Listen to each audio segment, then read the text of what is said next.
تعرف الاشیاء بازدادها، ہر شے اپنی ضد سے پہچانی جاتی ہے۔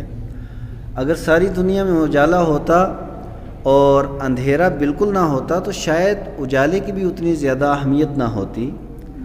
اس اجالے کی بھی اہمیت اس وقت ہوتی ہے جب اس کے مد مقابل اندھیرا ہوتا ہے۔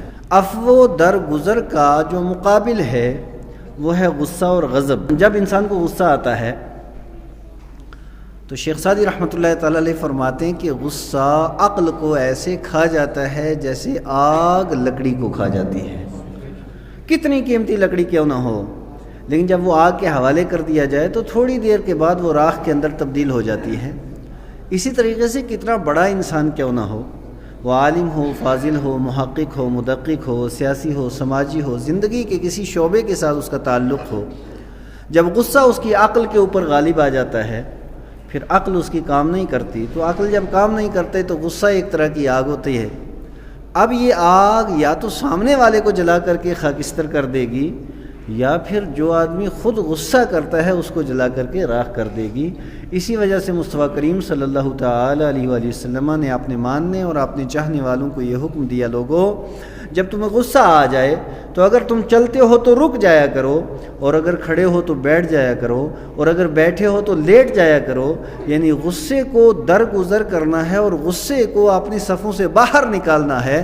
کہیں ایسا نہ ہو کہ یہ آگ پہلے گھر کو نقصان پہنچائے اور پھر محلے کو نقصان پہنچائے اور پھر اسی طریقے سے بڑھتے بڑھتے سارے علاقے کو اور کئی ملکوں کو تہس نہس نہ کر دے۔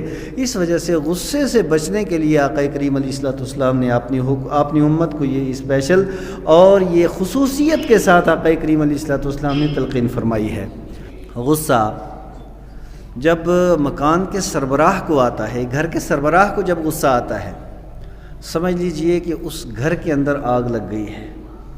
غصہ جب محلے کے سربراہ کو آتا ہے، سمجھ لیجئے کہ وہ محلہ خاکستر ہونے والا ہے۔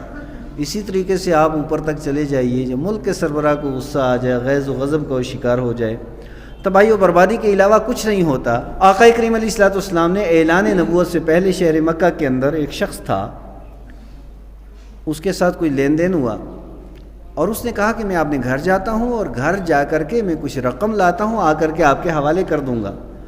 آقا کریم علیہ الصلوۃ والسلام نے ارشاد فرمایا ٹھیک ہے جا، میں تیرا انتظار کر رہا ہوں۔ وہ گھر گیا اور جا کر کے بھول گیا کہ مجھے کہیں جانا بھی ہے۔ شام ہو گئی، رات گزر گئی، دوسرا دن گزر گیا، تیسرے دن اسے یاد آیا میں تو کسی کے ساتھ وعدہ کر کے آیا تھا۔ اب اس نے اپنی رقم لی اور لے کر کے آیا، تو جس مقام پہ نبی پاک علیہ الصلوۃ والسلام کے ساتھ اس کا سودا طے پایا تھا اور جہاں مصطفیٰ کریم علیہ السلام نے ارشاد فرمایا تھا کہ میں یہاں پہ تیرا انتظار کروں گا، 3 دن سے نبی پاک علیہ الصلوۃ والسلام اس کا انتظار فرما رہے تھے۔ بات میں نے کہہ دی، آپ نے سن لی، یعنی 1 منٹ لگا نا مجھے بیان کرتے ہوئے۔ آپ دیکھیں کہ ایسی جگہ پہ جہاں پہ چھت نہ ہو وہاں پہ رات گزارنا کتنا مشکل ہے، انتظار کرنا جہاں کھانے پینے کا کوئی انتظام نہ ہو، لیکن آپ نے وعدے کا اس قدر اہتمام اور وعدے کا اتنا احترام اور وعدہ پورا کرنے کا اس قدر جذبہ، روئے زمین کے اندر اگر آپ کو یہ ادا ملے گی تو آقا کریم علیہ الصلوۃ والسلام کی زندگی میں ملے گی۔ ایفائے عہد۔ اب ہمارے ہاں کیا ہوتا ہے کہ اگر آدھا 1 گھنٹہ ہم لیٹ ہو جاتے ہیں تو ہمارے چہرے کا جغرافیہ بدل جاتا ہے اور بڑا غیظ و غضب، دیکھو جی 1 گھنٹہ ہو گیا میں تیرا انتظار کر رہا ہوں۔ اور اسی طریقے سے ہمارے مقتدی بڑے پریشان ہوتے ہیں، بسا اوقات اگر امام 5 منٹ لیٹ کر دے، دیکھو جی وقت ضائع ہو گیا ہے۔ تو یہ ہمارا مزاج ہے۔ میں اس سے ہرگز یہ دلیل پیش نہیں کر رہا ہوں کہ امام کو لیٹ کرنا چاہیے، نہیں، اس کی ذمہ داری ہے وقت پہ وہ نماز ادا کروائے، لیکن میں جو عرض کر رہا ہوں وہ یہ ہے کہ ہمارے مزاج کے اندر اتنی شدت آ گئی ہے، اتنا غیظ و غضب آ گیا ہے کہ ہم برداشت کا مادہ کھو چکے ہیں، بڑا جلدی غصہ آ جاتا ہے۔ 1 منٹ، 10 منٹ، 5 منٹ اور 1 گھنٹہ کوئی لیٹ ہو جائے تو انسان پوری کائنات کو اور سب کو سر پہ اٹھانے کی کوشش کرتا ہے، کیا ہو گیا ہے؟ لیکن آقا کریم علیہ الصلوۃ والسلام جب 3 دن کے بعد آئے